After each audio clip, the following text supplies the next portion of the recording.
Pernah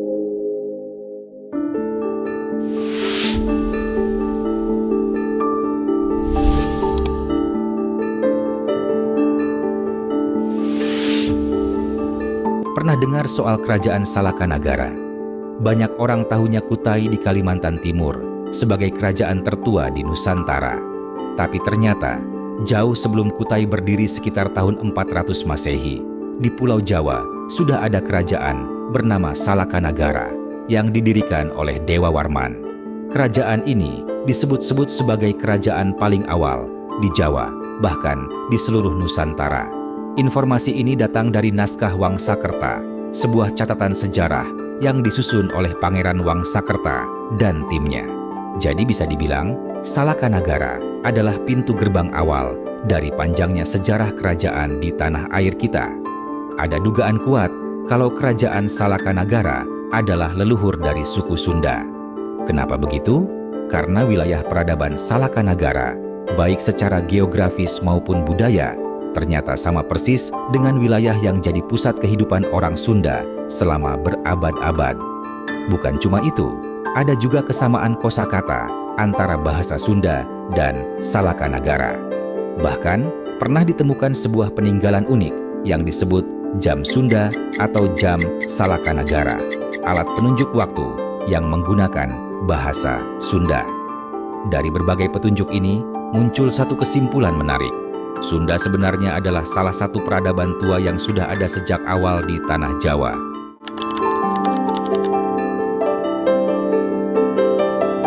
Bicara soal Salakanagara dan kaitannya dengan peradaban Sunda, ternyata banyak ahli dan sejarawan yang menaruh perhatian besar pada topik ini. Mereka menilai bahwa tanah Pasundan dengan segala produk kebudayaannya punya nilai sejarah yang sangat tinggi. Beberapa tokoh yang berpendapat demikian, antara lain Husain Djajadiningrat, Tubagus Haji Ahmad, Hasan Mu'arif Ambari, Halwani Mikrob, dan masih banyak lagi. Hasil penelitian mereka sudah dituangkan dalam bentuk tulisan, ulasan, hingga buku-buku sejarah.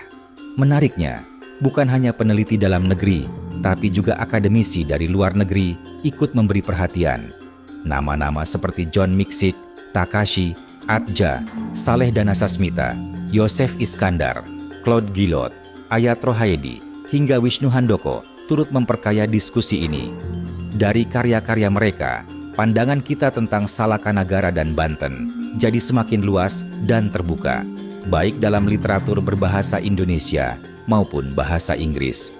Kalau kita telusuri jauh ke belakang, ada satu tokoh penting sebelum berdirinya kerajaan Salakanagara.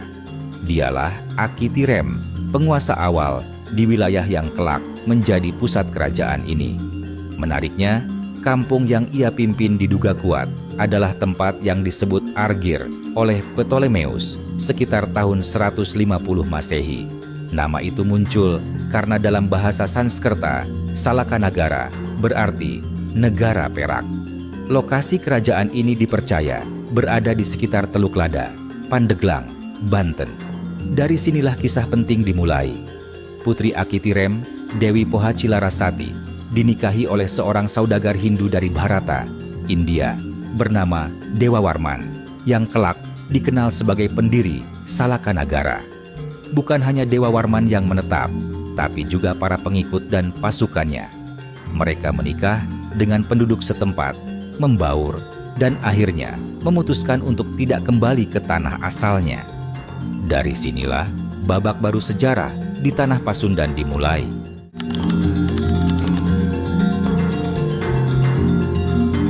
Setelah Aki Tirem wafat, tongkat kekuasaan beralih kepada menantunya, Dewa Warman.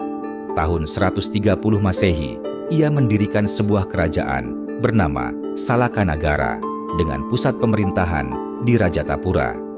Dewa Warman kemudian menjadi raja pertama, bergelar Prabu Darmalokapala Dewa Warman Aji Raksa Gapura Sagara. Dari sana, wilayah kekuasaan mulai meluas. Beberapa kerajaan kecil di sekitarnya masuk dalam naungan Salakanagara. Salah satunya adalah Agninusa atau Negeri Api yang berada di Pulau Krakatau. Menariknya, jauh sebelum Krakatau dikenal dunia karena letusannya, pulau itu sudah menjadi bagian dari sejarah awal kerajaan di Nusantara.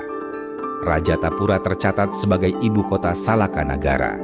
Selama lebih dari 2 abad, tepatnya hingga tahun 362 Masehi, kota ini menjadi pusat pemerintahan para raja dari garis keturunan Dewa Warman, mulai dari raja pertama hingga raja ke-8. Kerajaan ini bertahan cukup lama, sekitar 232 tahun, sejak berdiri pada tahun 130 Masehi. Sang pendiri, Dewa Warman I, memerintah selama 38 tahun. Setelah ia wafat, tampuk kekuasaan diteruskan oleh putranya, yang lebih dikenal dengan sebutan Dewa Warman II, bergelar Prabu Digwijayakasa Dewa Warman Putra. Pergantian ini menandai kelanjutan dinasti Dewa Warman yang secara turun-temurun menjaga eksistensi Salakanagara sebagai salah satu kerajaan awal di Nusantara. Selama berdiri dari 362 sampai 130 Masehi, Salakanagara dipimpin oleh raja-raja yang berasal dari keluarga besar Dewa Warman. Bahkan, ketika telah runtuh menjadi negara bagian dari kerajaan Tarumanegara, Salakanagara juga masih dipimpin oleh wangsa Dewa Warman, yakni oleh Dewa Warman XI.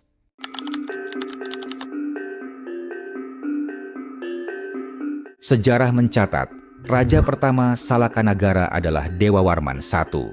Ia memerintah sejak tahun 130 hingga 168 Masehi dengan gelar Prabu Darmalokapala, Aji Raksa, Gapura Sagara. Seorang pedagang asal Bharata, India, sekaligus menantu dari Aki Tirem, tokoh yang sebelumnya berpengaruh di wilayah ini. Setelah ia wafat, tahtanya diteruskan oleh putra tertua, Dewa Warman II, yang berkuasa dari tahun 168 hingga 195 Masehi dengan gelar Prabu Digwijayakasa Dewa Warman Putra. Dari sinilah garis keturunan Raja Salakanagara berlanjut.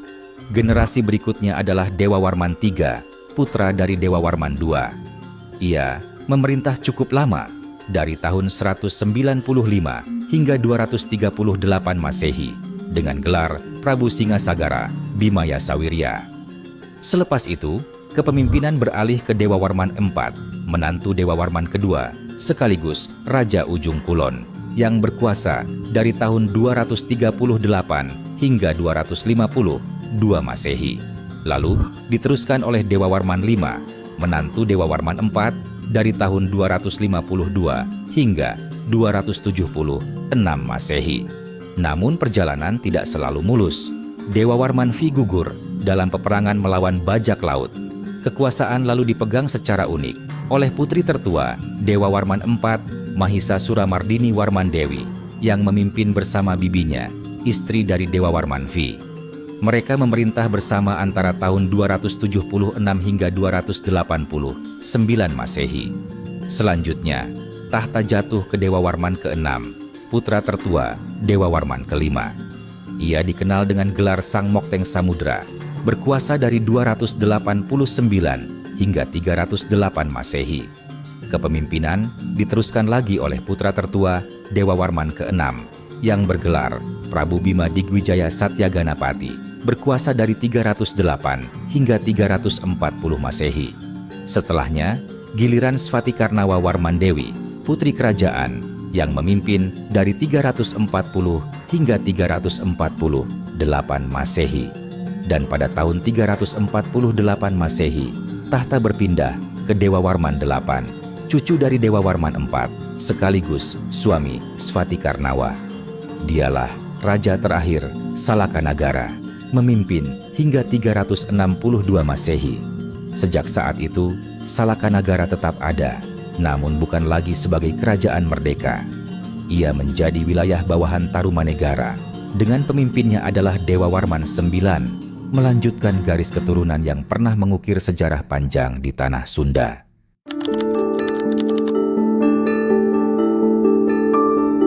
Nama Agni Nusa berasal dari bahasa Sanskerta. Agni berarti api, Nusa berarti pulau. Sebuah sebutan yang jelas menggambarkan karakternya, sebuah pulau berapi di tengah laut. Itulah mengapa Agni Nusa juga dikenal dengan sebutan negara api atau Mandala Api. Tradisi lokal menyebut Agninusa bukanlah kerajaan besar yang berdiri sendiri. Ia hanyalah salah satu mandala, kerajaan kecil yang berada di bawah pengaruh Salakanagara, kerajaan tua di Jawa Barat pada abad kedua Masehi. Letaknya diperkirakan berada di gugus Pulau Krakatau, tepat di jalur vital Selat Sunda, penghubung antara Jawa dan Sumatera. Sebagai kerajaan pulau, masyarakatnya hidup dari laut. Mereka berdagang dengan pelaut asing yang melintas, sekaligus menjaga gerbang perairan bagi Salakanagara. Namun, kehidupan di pulau vulkanik tidak pernah benar-benar tenang. Letusan gunung, gempa, dan gelombang tsunami adalah ancaman abadi. Sayangnya, tidak ada prasasti resmi atau bukti arkeologis yang bisa memastikan keberadaan Agninusa. Hampir semua kisah tentangnya hanya ditemukan dalam naskah Wangsakerta dan cerita lisan yang keasliannya pun masih diperdebatkan. Apakah Agninusa benar-benar kerajaan dengan struktur pemerintahan atau hanya sebuah simbol yang kemudian dilegendakan? Jika memang pernah ada, maka keruntuhannya sangat mungkin terjadi secara alami. Gugus Krakatau dikenal berulang kali meletus hebat sepanjang sejarah. Letusan besar di masa lampau mungkin sudah cukup untuk menghapus pemukiman kecil di sana. Dan akhirnya, letusan dahsyat Krakatau pada tahun 1883 seakan menghapus semua jejak tentang Agninusa, meninggalkan kita hanya dengan legenda tentang sebuah negara api yang hilang ditelan letusan gunung.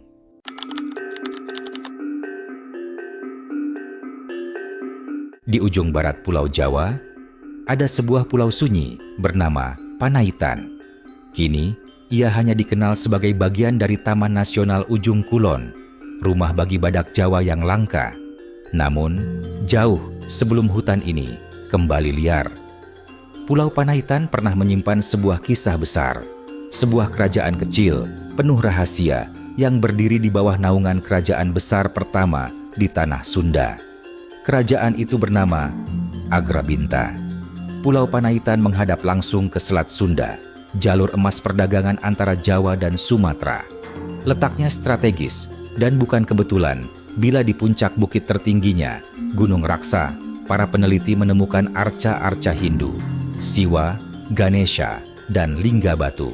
Itu bukan sekadar peninggalan, itu adalah tanda bahwa di pulau terpencil ini pernah ada kehidupan beradab, pusat pemujaan, sekaligus pusat kekuasaan. Nama Agrabinta sendiri diyakini berasal dari bahasa Sanskerta.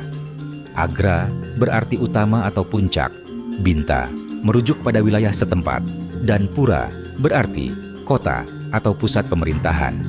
Dengan kata lain, Agrabinta adalah kota utama di Binta, ibu kota kecil di Pulau Panaitan. Tapi Agrabinta bukanlah kerajaan besar yang berdiri sendiri. Ia adalah Mandala, sebuah kerajaan bawahan di bawah pengaruh Salakanagara, kerajaan tertua di tanah Sunda pada abad kedua Masehi. Sebagai perpanjangan tangan, Salakanagara menempatkan Agrabinta sebagai pos penting di jalur Selat Sunda, benteng perdagangan sekaligus pusat spiritual dengan pemujaan kepada Dewa Siwa dan Ganesha.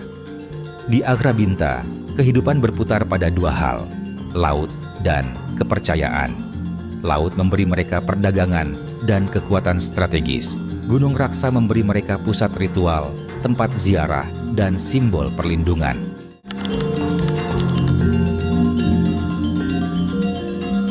Sangyang dipercaya sebagai pusat sebuah kerajaan kecil, bagian dari jaringan kekuasaan tertua di tanah Sunda. Kerajaan itu bernama Nusa Mandala. Pulau Sangyang terletak di antara Anyer dan Ujung Kulon, persis di jalur utama pelayaran Selat Sunda. Dari sini, kapal-kapal yang datang dari Sumatera, Jawa, bahkan dari India dan Cina bisa diawasi. Bagi orang kuno, Sangyang bukan sekadar pulau, melainkan benteng alami yang menjadi pintu gerbang menuju Jawa bagian barat. Tak heran jika disinilah berdiri Nusa Mandala, sebuah kerajaan pulau yang menjaga laut dan spiritualitas. Nama Nusa Mandala berasal dari dua kata Sanskerta. Nusa berarti pulau, Mandala berarti lingkaran kekuasaan atau wilayah suci. Artinya, Nusa Mandala bisa dimaknai sebagai Pulau Mandala, sebuah pulau yang tidak hanya strategis secara politik, tapi juga memiliki fungsi religius dan simbolis bagi kerajaan induknya. Nusa Mandala bukanlah kerajaan besar yang berdiri sendiri. Ia adalah salah satu kerajaan bawahan atau mandala di bawah kekuasaan Salakanagara, kerajaan yang diyakini tertua di Nusantara, berdiri sekitar abad kedua Masehi di wilayah Jawa Barat. Salakanagara membangun jaringan kekuasaan yang tersebar di pesisir dan pulau-pulau sekitar, termasuk Agninusa di Krakatau, Agrabinta di Panaitan, dan tentu saja Nusa Mandala di Sangiang. Dengan posisinya, Nusa Mandala berfungsi sebagai pos pengawas laut sekaligus penghubung perdagangan di Selat Sunda. Di Nusa Mandala, kehidupan masyarakat berpusat pada laut. Mereka mungkin menjadi nelayan, pedagang, sekaligus penjaga jalur laut yang sibuk dilalui kapal asing. Pulau ini juga diyakini memiliki fungsi ritual, karena kata Mandala seringkali menunjuk pada wilayah yang dianggap suci. Jadi, Nusa Mandala bukan hanya benteng maritim, tetapi juga tempat yang memiliki nilai religius dalam jaringan kekuasaan Salakanagara.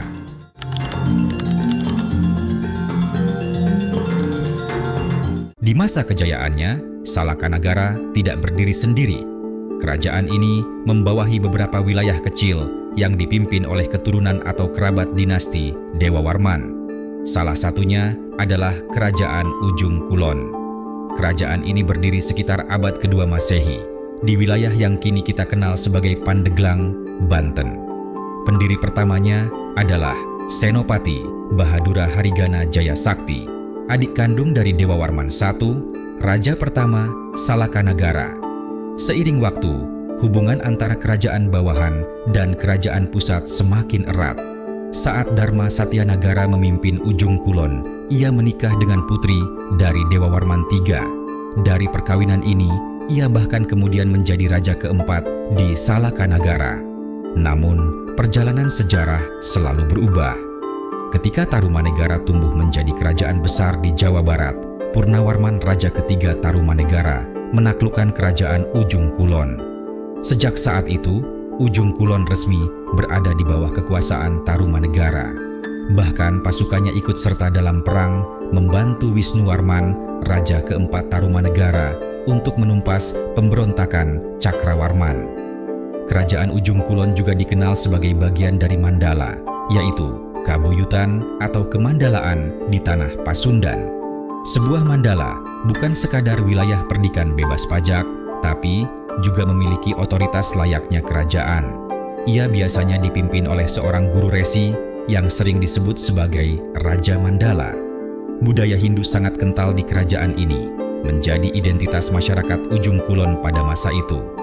Dalam naskah Yuganing Raja Kawasa karya Yosef Iskandar, disebutkan bahwa adik Dewa Warman lainnya, Swetaliman Sakti, juga diangkat menjadi raja di wilayah Mandala Tanjung Kidul dengan ibu kota di Agrabintapura. Sayangnya, sejarah mengenai Ujung Kulon sebagai Mandala tidak banyak diketahui secara rinci. Yang tersisa hanyalah potongan kisah tentang sebuah kerajaan kecil yang pernah menjadi bagian penting dari perjalanan panjang Salakanagara dan kemudian Tarumanegara.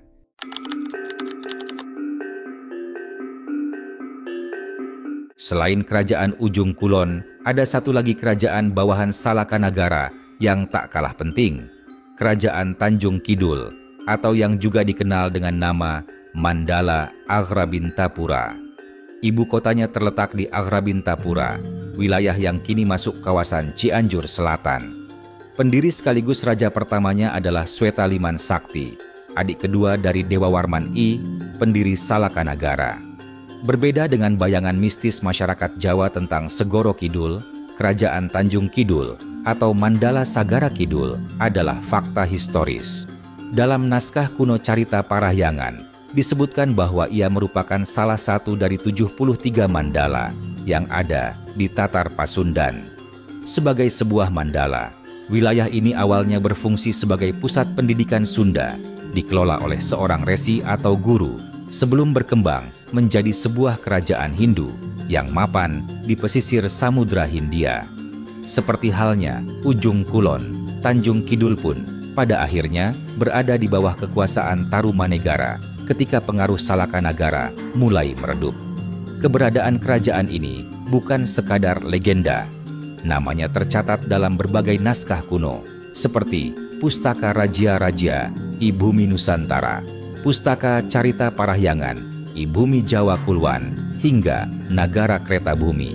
Dari catatan tersebut, kita tahu bahwa pada sekitar tahun 150 Masehi, Kerajaan Tanjung Kidul telah berdiri dan mewarnai dinamika politik di tanah Pasundan. Dipimpin oleh Sri Paduka Prabu Sweta Liman Sakti, adik dari Dewa Warman I, kerajaan ini menjadi bukti bagaimana keluarga besar dinasti Dewa Warman tidak hanya membangun satu pusat kekuasaan, melainkan juga melahirkan mandala-mandala penting yang ikut membentuk sejarah awal Nusantara. Jika kita perhatikan, kerajaan-kerajaan kecil yang berada di bawah kendali Salakanagara, jelas terlihat betapa strategisnya kekuasaan itu. Pada abad kedua Masehi, hampir seluruh Selat Sunda, jalur penting penghubung Jawa dan Sumatera, telah berhasil dikuasai oleh Dewa Warman I. Tak heran, gelar yang disematkan kepadanya bukan sekadar simbol. Ia disebut Prabu Darmalokapala, Dewa Warman Aji Raksa Gapura Sagara, Sang Raja, Penjaga Gerbang Lautan. Sebuah gelar yang menegaskan perannya bukan hanya sebagai penguasa daratan di tanah Sunda, tetapi juga sebagai pengendali pintu masuk maritim Nusantara bagian barat.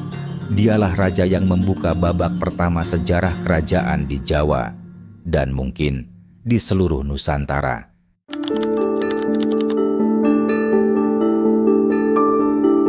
Ketika kita bicara tentang asal-usul suku Sunda, biasanya kita langsung teringat pada kerajaan Tarumanagara atau Pajajaran.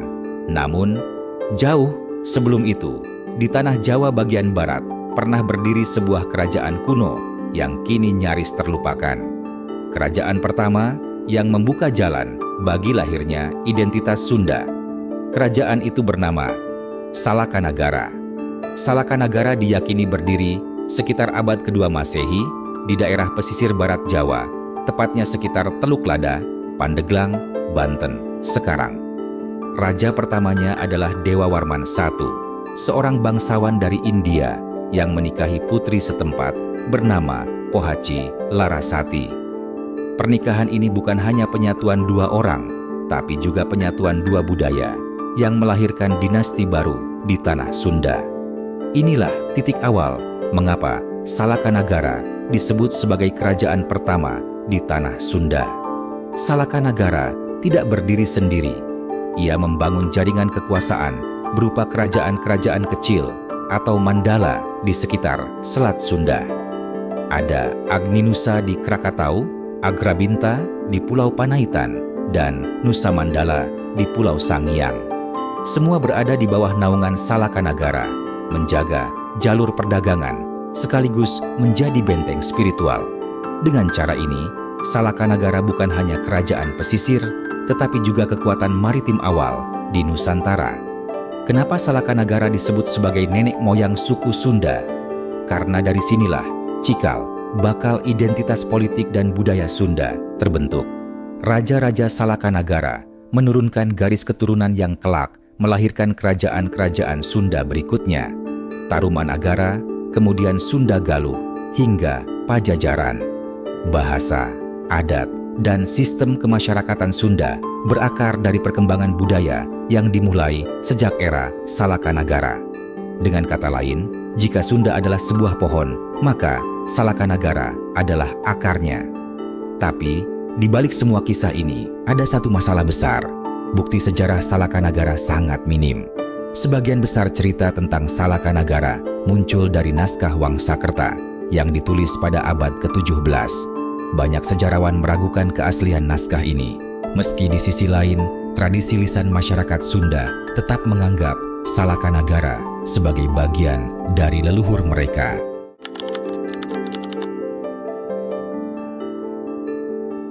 Sejak awal, banyak yang meyakini bahwa Salakanagara adalah kerajaan pertama di Jawa, bahkan di seluruh Nusantara. Dasar pandangan ini tidak lepas dari catatan perjalanan bangsa Tiongkok. Dalam sejarah, tercatat bahwa Salakanagara telah menjalin hubungan dagang dengan dinasti Han. Bahkan, ada riwayat yang menyebutkan bahwa pada abad ketiga, kerajaan ini pernah mengirim utusan resmi ke Tiongkok. Selain catatan asing, ada pula sumber lokal yang memperkuat pendapat ini, yaitu naskah Wangsakerta.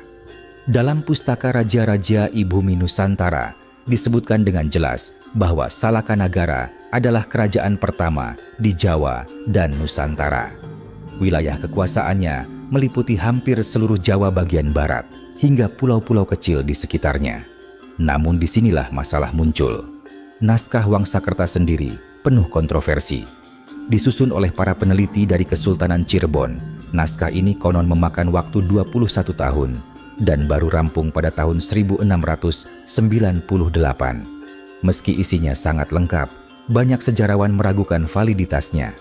Akibatnya, klaim bahwa Salakanagara adalah kerajaan pertama masih belum bisa diterima sepenuhnya. Sebagian ahli justru berpendapat lain, bahwa kerajaan pertama di Nusantara bukanlah Salakanagara, melainkan Kutai Martadipura di Kalimantan Timur, kerajaan yang meninggalkan bukti lebih nyata berupa prasasti Yupa. Perdebatan tentang kerajaan pertama di Nusantara ternyata lebih rumit dari yang dibayangkan. Raditya menegaskan bahwa persoalan ini bukan hanya berkutat pada Salakanagara di Jawa Barat atau Kutai Martadipura di Kalimantan Timur. Jauh sebelum keduanya, ada sebuah nama yang disebut dalam tradisi lisan dan beberapa catatan, Kerajaan Kandis di Riau. Kerajaan ini bahkan diperkirakan sudah berdiri sejak 1 sebelum Masehi. Jika benar, maka Nusantara telah mengenal sistem kerajaan jauh lebih awal dari yang selama ini kita yakini. Sebuah temuan yang bisa memperkuat klaim bahwa Nusantara adalah peradaban tua.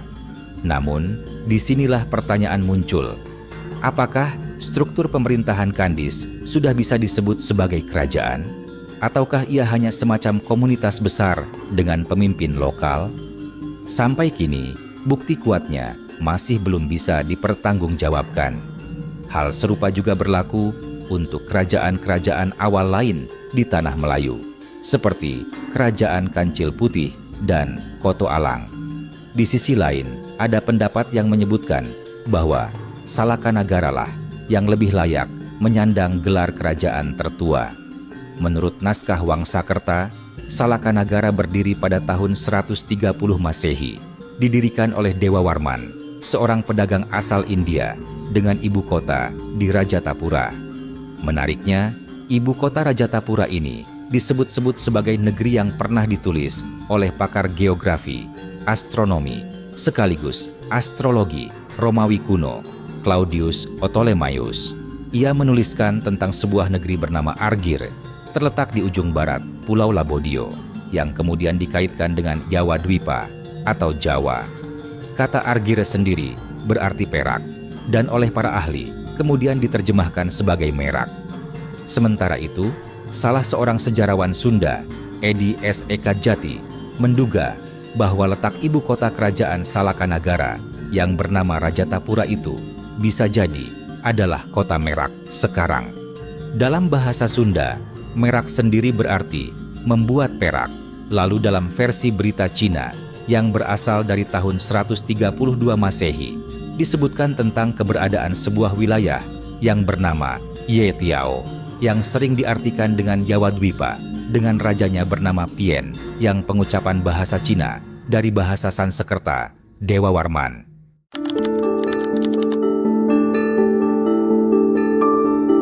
Memasuki abad keempat Masehi, tampuk kekuasaan Salakanagara dipegang oleh Prabu Dharmawirya yang tercatat sebagai Dewa Warman VIII. Dialah raja terakhir Salakanagara. Tahun 363 Masehi, masa pemerintahannya berakhir. Bukan karena keruntuhan, tetapi karena perubahan besar di tanah Jawa Barat. Kerajaan Tarumanegara berdiri, didirikan oleh seorang maharesi dari Calankayana, India, Jaya Singhawarman. Sejak saat itu, Salakanagara masuk dalam kekuasaan Tarumanegara. Meski demikian, masa pemerintahan Dewa Warman VIII sering dikenang sebagai periode emas. Rakyat hidup dalam keadaan makmur dan sejahtera, perdagangan berjalan lancar, dan kehidupan beragama berlangsung damai serta harmonis. Dengan berakhirnya dinasti Dewa Warman, Salakanagara menutup kisahnya setelah lebih dari 2 abad berdiri, meninggalkan warisan sejarah sebagai kerajaan tertua di tanah Sunda. Di balik runtuhnya Salakanagara, ada sebuah kisah yang jarang diceritakan. Pendiri Tarumanegara, Jayasinghawarman, ternyata bukan orang biasa. Ia adalah seorang maharesi dari Chalankayana, India. Karena tanah kelahirannya ditaklukkan oleh Maharaja Samudragupta dari kerajaan Maurya, Jayasinghawarman memilih mengungsi jauh ke Nusantara. Takdir kemudian mempertemukannya dengan keluarga kerajaan Salakanagara. Ia menjadi menantu Dewa Warman VIII. Tahun 358 Masehi, Jayasinghawarman mendirikan sebuah kerajaan baru, Tarumanegara. 5 tahun kemudian, ketika Salakanagara resmi runtuh, pusat pemerintahan di Jawa bagian barat pun beralih dari Rajatapura ke Tarumanegara. Sejak itu, wilayah Salakanagara berubah menjadi bagian dari Tarumanegara. Namun, bukan berarti ia hilang sama sekali. Salakanagara tetap ada, hanya saja statusnya menjadi wilayah vasal, dipimpin oleh keturunan Dewa Warman berikutnya, Dewa Warman XI. Dengan begitu, kisah Salakanagara tidak benar-benar berakhir, melainkan melebur dalam perjalanan panjang sejarah Tarumanegara. Hingga hari ini, keberadaan Salakanagara sebagai kerajaan pertama di Jawa, bahkan mungkin di seluruh Nusantara, masih menjadi perdebatan panjang. Banyak sejarawan mempertanyakan, apakah benar institusi kerajaan sudah terbentuk sebelum Tarumanegara? Sumber-sumber kuno menjadi pijakan. Ada berita dari Cina, catatan bangsa Eropa, hingga naskah-naskah yang tersebar. Bahkan, seorang ahli bumi dari Yunani kuno, Claudius Ptolemaios, pernah menyebut sebuah negeri bernama Argir yang terletak di wilayah timur jauh. Beberapa ahli mengaitkan negeri itu dengan Salakanagara, yang dipercaya berada di ujung barat, sebuah pulau bernama Labodio, sering disamakan dengan Yawadwipa, Pulau Jawa kuno. Menariknya, kata Argir sendiri berarti perak. Para ahli lalu menafsirkannya sebagai merujuk pada wilayah Merak di Banten sekarang. Dalam sebuah catatan Cina dari tahun 132 Masehi, disebutkan sebuah negeri bernama Yetiao. Banyak ahli kemudian menafsirkan Yetiao sebagai Yawadwipa atau Pulau Jawa. Menariknya, catatan itu menyebut nama seorang raja, Pien. Bila dilafalkan dalam bahasa Sanskerta, nama itu sangat mirip dengan Dewa Warman, sosok yang diyakini sebagai pendiri Salakanagara. Namun, disinilah misterinya muncul. Hingga kini, tidak ada bukti lain yang bisa benar-benar memastikan kebenaran 2 sumber asing dari Yunani dan dari Cina tentang Salakanagara. Sejak saat itu, kejayaan Salakanagara berakhir. Kerajaan tua di barat Jawa ini tak lagi berdiri sendiri, melainkan berubah menjadi negara bawahan di bawah kekuasaan Tarumanegara. Namun, penyebab runtuhnya masih menjadi teka-teki. Apakah karena bencana alam, seperti letusan gunung dan gempa besar yang juga pernah mengguncang Mataram kuno di Jawa Tengah? Ataukah karena faktor sosial politik, penaklukan, konflik internal, atau perebutan tahta? Tak ada yang bisa menjawab dengan pasti. Yang jelas, dalam berbagai catatan, Salakanagara selalu disebut sebagai pendahulu Tarumanegara, sebuah kerajaan awal yang meletakkan fondasi bagi sejarah panjang peradaban di tanah Sunda.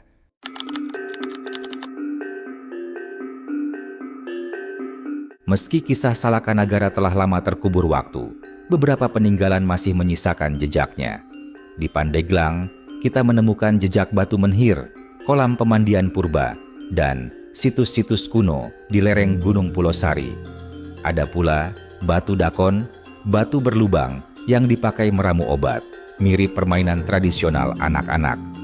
Di Kampung Batu Ranjang, sebuah dolmen dari andesit dengan pahatan halus masih berdiri, seolah menjadi ranjang batu para leluhur. Yang paling unik, ada batu magnet di puncak Rincik Manik. Kompas yang diarahkan ke segala penjuru selalu kembali menunjuk pada batu itu.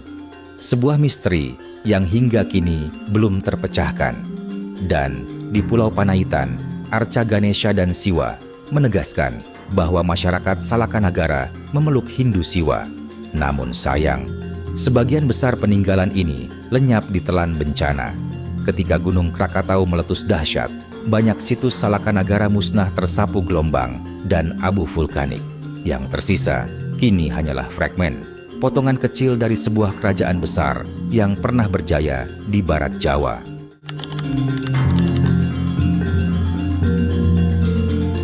Salakanagara mungkin telah runtuh dan peninggalannya pun banyak yang musnah ditelan alam.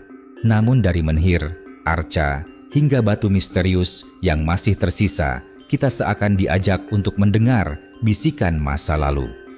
Bahwa di ujung barat Jawa pernah berdiri sebuah kerajaan, membuka gerbang Nusantara pada jalur perdagangan dunia.